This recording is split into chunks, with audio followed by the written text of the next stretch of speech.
চরমুনাই পীরের আস্তানা একটা বেদাতের আস্তানা, ইস্তেমা একটা বেদাতের আস্তানা, তাবলিগ হুদাই সময় নষ্ট। আমি মসজিদ থেকে 1 কোটি টাকা চুরি করব। আসসালামু আলাইকুম ওয়া রাহমাতুল্লাহি ওয়া বারাকাতুহু। আমি আজকে আপনাদের মাঝে সূরা মাউনের 3 নম্বর আয়াতটা নিয়ে আলোচনা করব। প্রথম 2টা আয়াত আমি আগের ভিডিওতে আলোচনা করে রেখেছি, আপনারা চাইলে দেখে আসতে পারেন। যে সূরা মাউনের ভিতরে আল্লাহ কি বলছে, এক একটা আয়াত তোর আল্লাহ আন্তাজি দেয় নাই।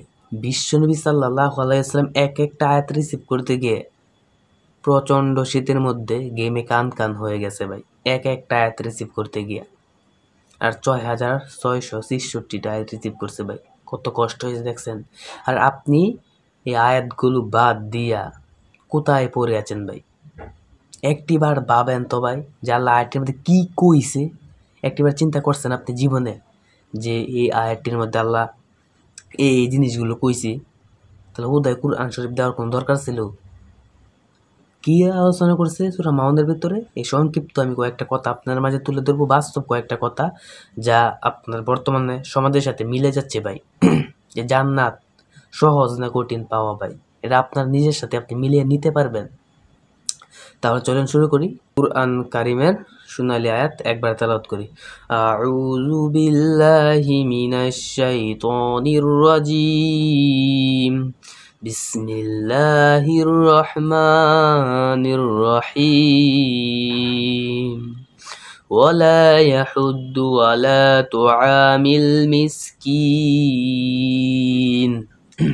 এই আয়াতটাই আজকে আপনাদের মাঝে আলোচনা করব। যে ওয়ালা ইয়াহুদ্দু আলা তুআমিল মিসকিন, মিসকিন শব্দটা দেওয়ার মানে কি আপনি কি জানেন? আপনি নামাজ পড়তে পারেন, রোজা করতে পারেন, হজ করতে পারেন, যাকাত দিতে পারেন, বউ পর্দায় রাখতে পারেন, হালাল ব্যবসা করতে পারেন, কিন্তু আপনি দিন শেষে কোথায় যাবেন? দিন শেষে আপনার ওই জাহান্নামেই যেতে হবে ভাই। আপনি জাহান্নামের সার্টিফিকেট নিয়ে বসে আছেন, মরবেন আর জাহান্নাম আপনার জন্য রেডি। কথাগুলো আমাকে পাগল মনে হয় কথাগুলো শুনে আপনার মাঝে? না ভাই, আমি বাস্তব ব্যাখ্যাটা দিয়েই তারপর ভিডিও শেষ করবো ইনশাআল্লাহ। এর মাঝে আমি কয়েকটা কথা বলি আপনাদের মাঝে। যে বর্তমান সমাজে চরমুনাই পীরের আস্তানা একটা বেদাতের আস্তানা, ইস্তেমা একটা বেদাতের আস্তানা, তাবলিগ হুদাই সময় নষ্ট করতেছেন আপনি তাবলিগের মধ্যে গিয়া। কেন এই কথাগুলো বললাম ভাই? এখানে হাজার হাজার লাখ লাখ মানুষ একত্রিত হয়, সেই জায়গায় বেদাতের আস্তানা। সেটা আমি প্রমাণ করি নাই ভাই, প্রমাণ করছে কুরআনে কারিমের এই 3 নম্বর আয়াতটা ভাই। এই 3 নম্বর আয়াতটা আমি আজকে আপনাদের সামনে তুলে ধরবো। ওয়ালা ইয়াহুদ্দু আলা তুআমিল মিসকিন।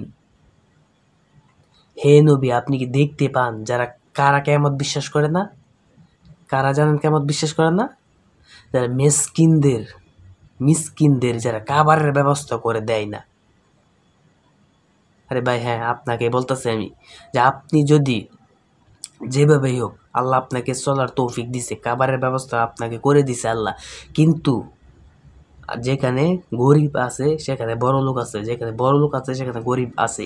অবশ্যই আপনার এলাকায় এমন না এমন মানুষ আছে যে সে প্রতিনিয়ত খাবারের জন্য কষ্ট করে। একটা বৃদ্ধা থেকে শুরু করে একটা 1 বছরের বাচ্চা পর্যন্ত যদি এক বেলা 1 মিনিট 1 সেকেন্ডের জন্য খাবারের জন্য কোনো কষ্ট করে পরিশ্রম করে, তাহলে আপনি ভাই যত বড় আল্লাহর ওলি হন না কেন, আপনি সরাসরি জাহান্নাম ভাই। মিসকিনের ব্যাখ্যা 3টা ব্যাখ্যা আজকে আপনাদের মাঝে আমি শেষ করবো ইনশাআল্লাহ। যে যদি কোনো লোক, আরে ভাই মানুষ তাক দূরের কথা, একটা কুকুর যদি পর্যন্ত না খেয়ে মারা যায়, তাহলে কিয়ামতের দিন আপনার হিসাব দিতে হবে। আপনাকেই বলছে, আপনার হিসাব দিতে হবে। আপনি থাকতে কুকুরটা কেন না খেয়ে মারা গেল? আর এখানে বর্তমান সমাজে হাজার হাজার মানুষ, গরিব মানুষ অনাহারে দিন পার হচ্ছে ভাই। আর আপনি বসে বসে লাখ লাখ টাকা খরচ করছেন গিয়া, লাখ লাখ টাকা খরচ করছেন হজে গিয়ে, লাখ লাখ টাকা খরচ করছেন ইস্তেমায় গিয়ে, হাজার হাজার টাকা খরচ করছেন চরমুনায় গিয়ে, দিনের পর দিন ঘন্টার পর ঘন্টা বছরের পর বছর, মাসের পর মাস আপনি সময় নষ্ট করতেছেন তাবলিগে গিয়া। আরে ভাই, আপনি কে বলছে তাবলিগে যাইতে? ভাই আপনার আসল তাবলিগ তো এইটাই, যে আপনি কাবো অনেক মানুষ অনাহারে দিন পার হচ্ছে ভাই। আপনার খুঁজে খুঁজে দেখতে হবে আপনি এলাকায় মেম্বার কাকে বানাইছেন। অনেক মানুষ অনাহারে মারা যায়, আপনি থাকতে ওই মেম্বার কিভাবে নির্বাচিত হলো ভাই?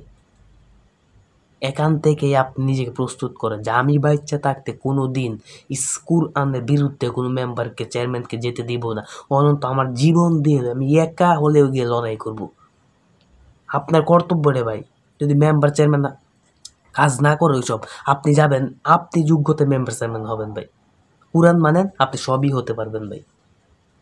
আমার টার্গেট কিন্তু ভাই এই ইউটিউবিং করা না ভাই, আমি প্রচার করতেছি ভাই। আমার বয়স অল্প, আমার টার্গেট হচ্ছে গিয়ে সরাসরি কোরআন দিয়ে রাষ্ট্র চালানো ভাই। যদি আমার জীবন তাহে, তাহলে ভাই ওই তো সংসদে কোরআন যাবে, না হয় আমার জীবন যাবে। এই দুইটাতে একটা নিয়েই আমি মাঠে নামতাছি ভাই, ইনশাল্লাহ। তো সবাই দোয়া করবেন। তো মিসকিন শব্দের দ্বিতীয় নম্বর অর্থটা হচ্ছে গিয়া যে কোনো লোক কর্মস্থল নাই, বেকার, হাজার হাজার যুবক বেকার পড়ে আছে ভাই। আপনি তাদের কর্মস্থল ব্যবস্থা করে দেন না ভাই। কেন দেন না ভাই? আপনার বাধ্যতামূলক মাস্ট বি, যদি জান্নাতে যেতেই হয় আপনার কর্মস্থল ব্যবস্থা করে দিতেই হবে, যদি আপনার জান্নাতে যেতেই হয় ভাই। নাহলে আপনি নামাজ, রোজা, হজ, জাকাত, চরমুনাই, ইস্তেগফার, তাবলীগ কিচ্ছু কাজে আসতে না ভাই। কারণ আপনি সরাসরি আল্লাহর কিয়ামতকে অস্বীকার করতেছেন ভাই।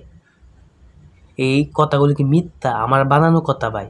না ভাই, আপনি কোরআন ঘাটেন, এই কোরআন সূরাটা আপনি আপনার এলাকায় যত বড় মোল্লা আছে সবার কাছে নিয়ে যান যে কি বলছে ভাই। অনেক হাজার হাজার মোল্লা মুনাফেকে পরিচিত ভাই। যদি আয়াতটি আপনাদের মানুষের সামনে তুলে ধরেন ভাই, দেখবেন হাজার হাজার আল্লাহর ওলি হাজার হাজার বাটপারে পরিণত হয়েছে ভাই। এখন কথা হচ্ছে গিয়া, কোনো লোক যদি বেকার থাকে ভাই, তা আপনি জান্নাতে যেতে পারবেন না। আমি সরাসরি বলতেছি ভাই, কোনো লোক যদি বেকারস্থ থাকে, অনাহারে দিন পার করে, তাহলে আপনি ভাই জীবনেও জান্নাতে যাইতে পারবেন না ভাই। ব্যাখ্যার এই মিসকিন শব্দের 3 নাম্বার ব্যাখ্যাটা হচ্ছে গিয়া যে 3 নাম্বার ব্যাখ্যাটা হচ্ছে গিয়ে যারা টাকার ব্যবস্থা করে দেয় না, যারা টাকার ব্যবস্থা করে দেয় না ভাই। কিন্তু আপনি কি করছেন? আপনি শিক্ষিত, আপনার ভাই মূর্খ, আপনার ভাইয়ের জমি আপনি নিয়ে নিছেন ভাই। অথচ আল্লাহ বলছে আপনি তাদের টাকার ব্যবস্থা করে দিতে হবে ভাই, মাস্ট বি, আপনার বাধ্যতামূলক ভাই। কোনো লোক যদি টাকার কারণে কষ্ট করে, আর আপনি এলাকায় হাজি সাহেব নামে নিজেকে পরিচিত করেন, কিন্তু আপনি জাহান্নামের সার্টিফিকেট হাতে নিয়ে বসে আছেন, এটা আপনাকে কে বোঝাবে ভাই? কথাগুলো মিথ্যা না, তবে কথাগুলো মিলাবেন আপনি। যদি কোনো মানুষ, আমি মসজিদ থেকে 1 টাকা চুরি করব, আমি মসজিদ থেকে 1 কোটি টাকা চুরি করব, আল্লাহ আমাকে মাফ করে দিতে পারবে ভাই। আর আপনি যদি একটা লোকের একটা চুল পরিমাণ হক মেরে দেন, আপনি যত বড় আল্লাহর ওলি হোক না কেন, আপনি সরাসরি জাহান্নাম। তাহলে ভাই আপনি মানুষদেরকে না ঠকিয়ে চেষ্টা করেন যে এলাকা গরিব মুক্ত দেশ গঠন করব ভাই। আমি শেখ হাসিনা সব কাজ কবুল না হলে অন্তত একটা কাজ কবুল হতে পারে, কারণ সে চাইছিল যে গরিব মুক্ত দেশ করতো, অভাব মুক্ত দেশ গঠন করতো, একটি বাড়ি একটি কামার। এটার জন্য আল্লাহ এই কাজটা হলো আল্লাহ তাকে তার জন্য কবুল করতে পারে ভাই। তাহলে ভাই আজকে এই পর্যন্তই। এই 3টা মিসকিন থেকে 3টা ব্যাখ্যা আপনার সবাই নিয়ে যাবেন যে কি বলছি। আমার কথাও যে আপনার শুই নাই মেনে নিতে হবে তা না ভাই। আমার কথাগুলো মিলাবেন যে আমি সত্যি বলছি কিনা না মিথ্যা বলছি, কথাগুলো মিলিয়ে তারপর আপনি আপনার জীবনের সাথে মিলাবেন আর মানুষকে জানানোর চেষ্টা করবেন ইনশাল্লাহ। আমার ভিডিও শেয়ার করে জানাতে হবে, এটা বাধ্যতামূলক না। আপনি যেভাবেই হোক জানাইতে হবে তাদের কাছ থেকে, আপনি জেনে থাকেন, নাহলে আপনি মুনাফেকে পরিচিত হবেন ভাই। যেভাবে আপনি মানুষদেরকে জানিয়ে দেবেন সঠিক কথা। তাহলে আপনারা সবাই ভালো থাকবেন। আজকে এই পর্যন্তই। আগামী ভিডিওগুলোতে আমি পরের আয়াতে তাফসীরগুলো নিয়ে আসবো ইনশাআল্লাহ।